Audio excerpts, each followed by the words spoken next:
अब आ जाते हैं हम चैप्टर नंबर 1 के एमसीक्यूज पे। ठीक है, एमसीक्यूज नंबर 1, 2, 3, 4 बेसिकली पेपरों में नहीं आता क्योंकि ये थ्योरेटिकल क्वेश्चन है। जैसे कि ये डायग्राम, ऑफकोर्स एमसीक्यू में फिगर डायग्राम होगी नहीं, तो इनको ये लोग शॉर्टलिस्ट कर देते हैं। जो आप लोग के पास याद करने वाले एमसीक्यूज 5, 6, 7, 8, 9, 10 है, पर मैं समझाऊंगी ऑफकोर्स कि अगर इन केस काम है करना तो है। तो फिगर नंबर 1.26, तो इन्होंने बोला है द फिगर 1.26 में एक वर्नियर कैलिपर का एक इन्होंने पार्ट शो किया हुआ है। ठीक है, वर्नियर स्केल का। इसकी रीडिंग वर्नियर स्केल में क्या है तो हम खुद बताएं। हमने क्या समझा पढ़ा था कि वर्नियर स्केल की रीडिंग में मेन स्केल की रीडिंग जब कोइंसाइड होती है यानी आपस में टकराती है, हम उन वैल्यूज़ को काउंट करते हैं। तो इसकी रीडिंग क्या है? 7। ठीक है, हमने 7 पे टिक लगाया। उसके बाद इन्होंने बोला हमारे पास आता है कि 10 आइडेंटिकल स्टील बॉल्स हैं जिनका मास है एक का मास है 27 ग्राम। उसको हमने एक मेजरिंग सिलेंडर में डाला जिसका मास था, वॉल्यूम था 20 सेंटीमीटर पर क्यूब, और जब हमने उसको डाला तो उसका वॉल्यूम राइज होकर 50 सेंटीमीटर पर क्यूब हो गया। उसकी डेंसिटी क्या है?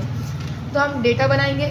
डेटा बनाए, इन्होंने बताया कि एक मेजरिंग सिलेंडर है जिसका वॉल्यूम है 20 सेंटीमीटर पर क्यूब। इसका वॉल्यूम बनाया हुआ इन्होंने। ठीक, वॉल्यूम है मतलब इतनी इसकी मिकदार है। जब इसमें 10 बॉल्स हमने डाली स्टील की तो इसका वॉल्यूम राइज होकर 50 सेंटीमीटर पर क्यूब हो गया। ठीक है, तो अब हम लिखेंगे, डेटा बनाएंगे। सबसे पहले हमारे पास मास क्या है? 27 ग्राम है ईच, एक का। ठीक है, अब हमारे पास 10 बॉल्स हैं तो 10 मल्टीप्लाई बाई 27 होगा, तो हमारे पास आएगा 270। उसके बाद आ जाते हैं वॉल्यूम। हमारे पास 2 वॉल्यूम है।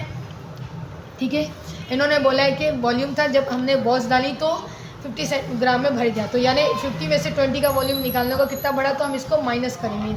हम लिखेंगे 50 माइनस 20 कितना आ गया? 30। तो 30 हमारे पास क्या आया? वॉल्यूम। ठीक है, अब इससे हमने क्या मालूम करना है?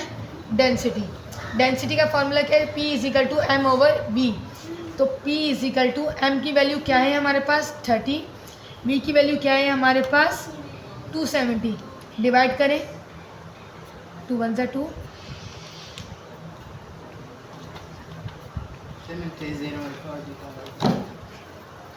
हमारे पास बचा 9। ठीक है, 9 ग्राम पर क्यूब, ये इसका वो है, मैंने आप लोग को बताया था इसका ऐसा यूनिट है। तो आप देखें एमसीक्यूज में हमारे पास आए 9.0, ये इसका है। अगर आप कैलकुलेटर करेंगे तो आपके पास डायरेक्ट आंसर आ जाएगा। एमसीक्यूज नंबर 3, इन्होंने बोला है एक ऑब्जेक्ट है हमारे पास जो 100 ग्राम का है, ठीक है, उसको वाटर में हमने इमर्स किया। जैसे आपको फिगर 1.27 नज़र आ रहा है, तो इसकी डेंसिटी बढ़ गई, तो ऑब्जेक्ट की क्या बनी बढ़कर? तो सिंपल हम वैल्यू यूज़ करेंगे। इन्होंने बोला कि हमारे पास मास कितना है? 100 ग्राम। हमने डाला 100 ग्राम, हमारे पास क्या था? मास। ठीक है, और जब हमने डाला तो उसका वॉल्यूम बढ़ गया। वॉल्यूम हम कैसे नाप पाएंगे?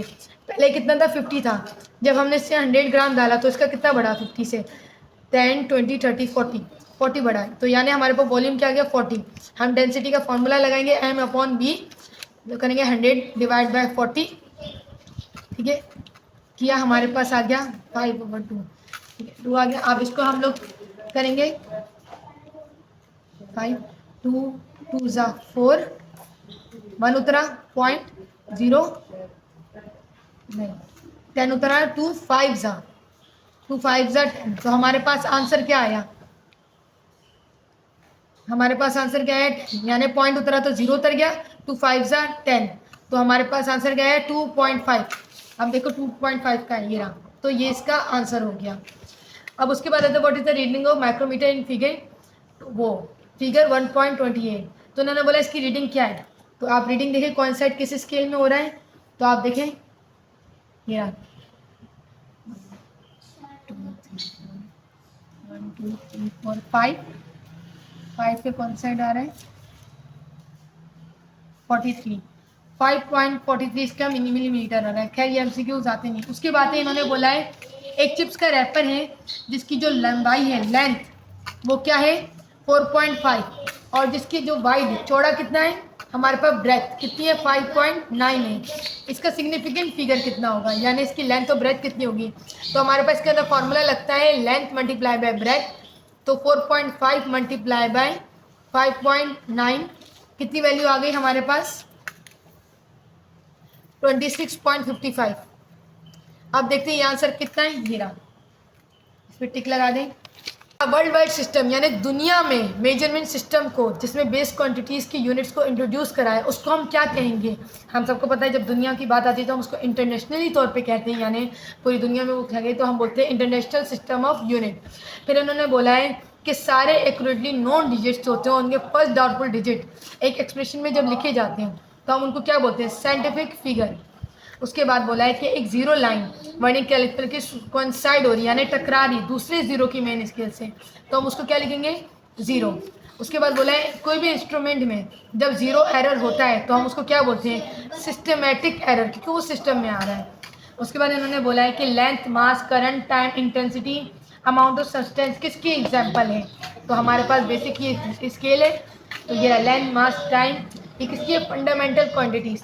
जिनके पास पुरानी बुक्स हैं तो उनको पता होगा बेस क्वांटिटीज है, जिनके पास न्यू बुक्स हैं तो उधर ऑप्शन डी में उनके पास ऐड होगा फंडामेंटल क्वांटिटीज़, तो वो उसको टिक लगा दें।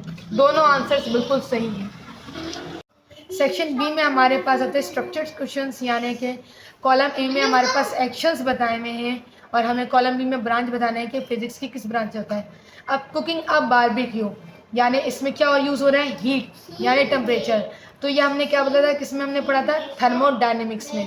उसके बाद है टर्निंग अ बल्ब ऑन, अगर हमने जब बल्ब ऑन किया तो उसमें हमारी क्या लगी?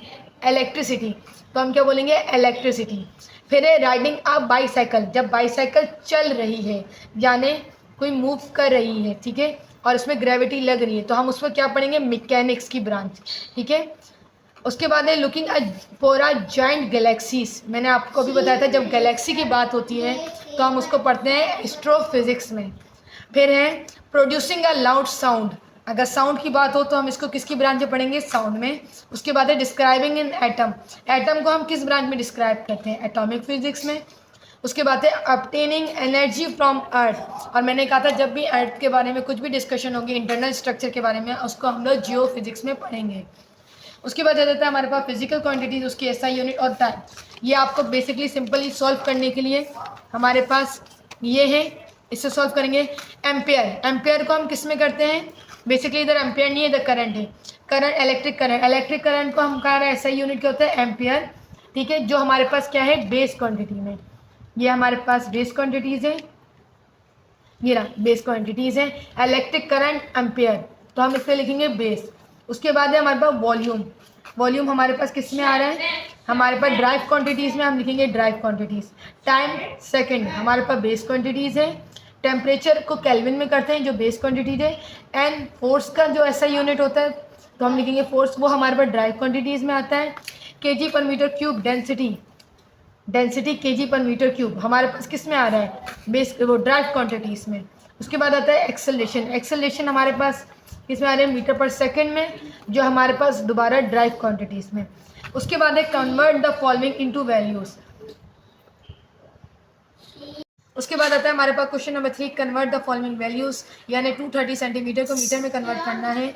सेंटीमीटर की वैल्यू होती है हमारे पास 100, तो हम लिखेंगे 250 डिवाइड बाय 100, हमारे पास आ गया 2.5, इसकी वैल्यू होगी 230, सॉरी, तो मतलब हम बेसिकली 230 डिवाइड बाय 1100, तो हमारे पास आ गया 2.3, हमने लिख दिया। उसके बाद है 250 ग्राम, ग्राम की वैल्यूज होती है हमारे पास 1000, तो हम लिखेंगे 250 ग्राम डिवाइड बाय 1000, तो हमारे पास आ गया 0.25।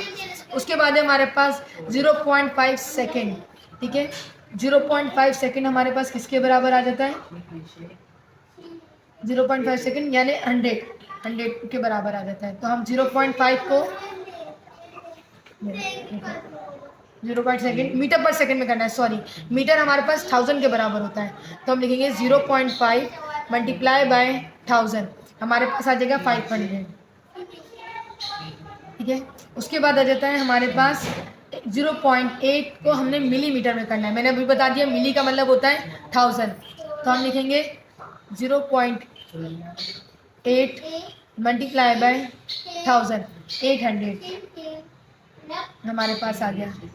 उसके बाद है 350 मीटर पर सेकंड को सेकंड में करना है, अब इसमें कन्वर्ट करना है ऑफकोर्स मीटर को सेकंड में, तो ये क्या होगा? डिवाइड या मल्टीप्लाई है तो अब डिवाइड में हो जाएगा, तो हम लिखेंगे 350 डिवाइड बाय 1000, हमारे पास आ गया 0.35। उसके बाद इन्होंने दिया है 1.2 केजी को ग्राम में। केजी हमारे पास 100 के 1000 के बराबर होता है। मिलीग्राम ये मीटर और केजी हमारे पास 1000 के बराबर होता है। तो 1.5 मल्टीप्लाई बाय 1000, इसकी वैल्यू आ गई 1.5। 1.2 मल्टीप्लाई बाय 1000, 1200।